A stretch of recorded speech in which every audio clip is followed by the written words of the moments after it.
Bonsoir, chers téléspectateurs. Le jeudi 5 mars 2015, la Cour supérieure de justice d'Islande a rendu un jugement historique.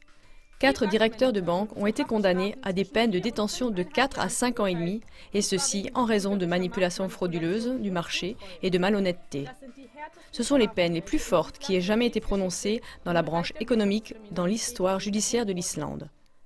Pour cette raison, le procès qui porte le numéro de dossier 145-2014 est historique et exceptionnel parce que des directeurs de banque ont dû se justifier personnellement pour des escroqueries qu'ils avaient eux-mêmes ordonnées et avec lesquelles ils ont lésé des créanciers, des investisseurs, des épargnants et aussi le gouvernement. Et ils n'ont pas pu rejeter ces escroqueries sur les banques. En 2008, l'Islande se trouvait devant une montagne de dettes qui correspondait à 10 fois son produit intérieur brut annuel, c'est-à-dire un endettement de 1000%.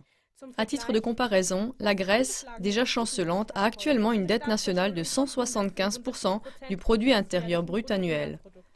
À l'époque, l'UE et le Fonds monétaire international, le FMI, exigeaient du gouvernement islandais, à Reykjavik, que ces dettes soient collectivisées par le biais de la sécurisation des dépôts, par conséquent qu'elles soient rejetées sur la population islandaise.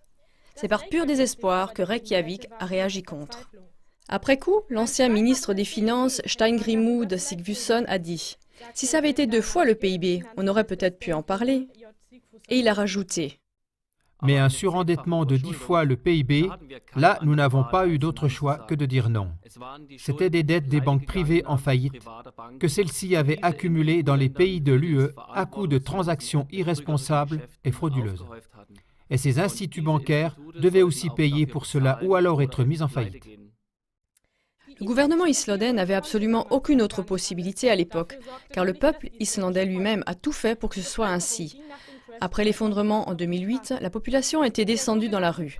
Par ce qu'on appelle la révolution des casseroles, les Islandais ont non seulement chassé le gouvernement co-responsable des finances, mais après cela, au moyen de manifestations persévérantes et de référendums, ils ont mis un terme à toute tentative de refiler même seulement une partie des dettes bancaires à l'État. On a rapidement arrêté les compromis qui pesaient sur l'Islande par un non massif au référendum, un non de 94%. Ces compromis étaient faits entre Reykjavik et les principaux pays créanciers, la Grande-Bretagne et les Pays-Bas, et adoptés par le Parlement. Il n'y a rien eu à faire non plus lorsque la Grande-Bretagne a même eu recours à sa législation antiterroriste pour mettre l'Islande sur le même plan qu'Al-Qaïda et pour faire geler toutes les valeurs actives du pays. Ceci a plutôt attisé la volonté de résistance en Islande. Ils ne se sont pas laissés intimider par ceux qui prédisaient que le pays deviendrait la Corée du Nord ou le Cuba des pays du Nord. Après l'échec de toutes les tentatives de chantage du Front uni des États de l'UE et du FMI contre l'Islande, Londres et La Haye ont pris le chemin du tribunal et ont exigé que l'Islande paye. Mais à cause des lacunes dans la direction des banques de l'UE, la responsabilité de l'État islandais a été dégagée sans recours par la Cour de justice de la zone européenne de libre-échange en 2013. On peut dire que l'Islande détient le record mondial de la remise de dettes, dit Lars Christiansen, analyste directeur de la Danske Bank à Copenhague. Le professeur d'économie Mathias Sion l'approuve. Si d'autres pays sont amenés à refuser des dettes, ils pourraient apprendre une leçon de la crise en Islande. Le succès des réponses non orthodoxes à la crise. Après coup, même le FMI semble voir les choses de la même façon, quelle ironie. Il est vrai que lors de la première année chaotique après la crise, l'Islande a bénéficié d'un crédit du FMI de 10 milliards de dollars pour qu'elle ne sombre pas dans la faillite. Mais Reykjavik a fait minutieusement attention aux conditions attachées au crédit qu'elle acceptait. Le système d'aide sociale y a certainement laissé des plumes, mais l'essentiel est resté intact. On a refusé l'exigence du FMI d'une coupe à blanc sociale radicale. En ce qui concerne la justice sociale, nous figurons encore tout en haut sur l'échelle internationale. A pu déclarer le Premier ministre Jóhanna Sigurðardóttir en faisant le bilan de l'année 2013.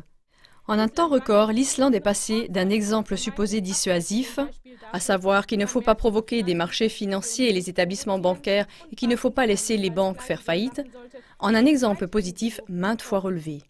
Lorsque l'agence de notification Fitch a relevé la solvabilité de l'Islande en 2012, elle l'a justifié explicitement avec ces mots. Le succès des réponses non orthodoxes à la crise.